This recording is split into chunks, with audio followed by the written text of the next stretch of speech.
আজকের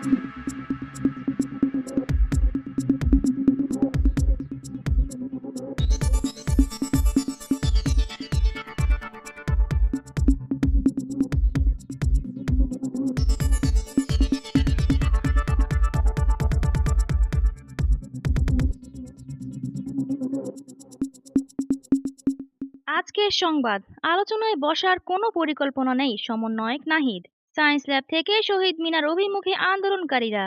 আরও থাকছে আটক সব শিক্ষার্থীকে মুক্ত করে দেওয়ার নির্দেশ প্রধানমন্ত্রীর। এতক্ষণ শুনছিলেন সংবাদ শিরোনাম, এখন শুনবেন বিস্তারিত। সরকারের সঙ্গে আলোচনায় বসার কোনো পরিকল্পনা নেই বলে জানিয়েছেন বৈষম্য বিরোধী ছাত্র আন্দোলনের অন্যতম সমন্বয়ক নাহিদ ইসলাম। আজ শনিবার গণমাধ্যমকে তিনি বলেন, যখন আমরা ডিবি হেফাজতে ছিলাম তখন প্রধানমন্ত্রীর সঙ্গে আলোচনায় বসার প্রস্তাব দেওয়া হয়েছিল, কিন্তু আমরা এই প্রস্তাবের প্রতিবাদে ডিবি হেফাজতে অনশন করেছিলাম।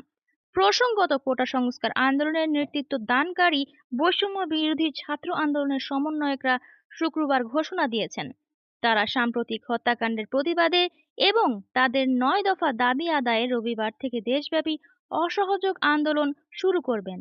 এদিকে ৯ দফা দাবি আদায়ে তারা শনিবার সারা দেশে বিক্ষোভ কর্মসূচি পালন করছে বৈষম্য বিরোধী ছাত্র আন্দোলন।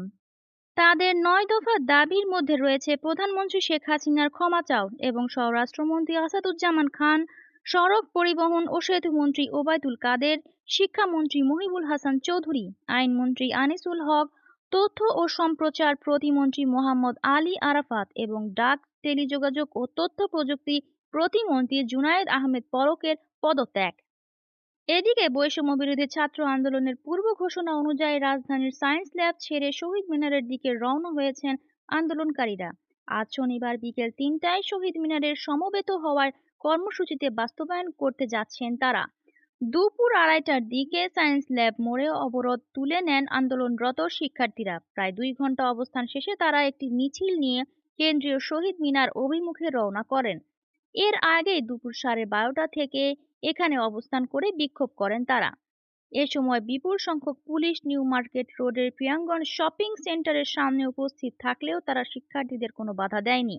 তবে শিক্ষার্থীদের মিছিল থেকে পুলিশকে দেখে ভুয়া ভুয়া স্লোগান দিতে দেখা যায়।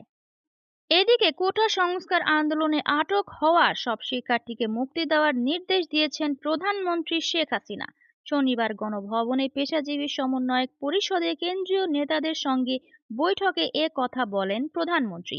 এ সময় কোটা সংস্কার নিয়ে আন্দোলন করা শিক্ষার্থীদের সঙ্গে সংলাপের আহ্বানও জানান সরকার প্রধান। তিনি বলেন, শিক্ষার্থীদের জন্য গণভবনের দরজা খোলা। শেখ হাসিনা বলেন, কোটা আন্দোলনকারীদের সঙ্গে আমি বসতে চাই, তাদের কথা শুনতে চাই, আমি সংঘাত চাই না।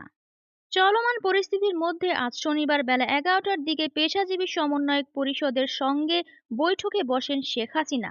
প্রধানমন্ত্রীর কার্যালয়ের সূত্র এই বৈঠকের বিষয় নিশ্চিত করেছেন। আগামীকাল রোববার বিকেল ৪:৩০টায় গণভবনের সাংস্কৃতিক কর্মীদের সঙ্গে বৈঠকের কথা রয়েছে প্রধানমন্ত্রী।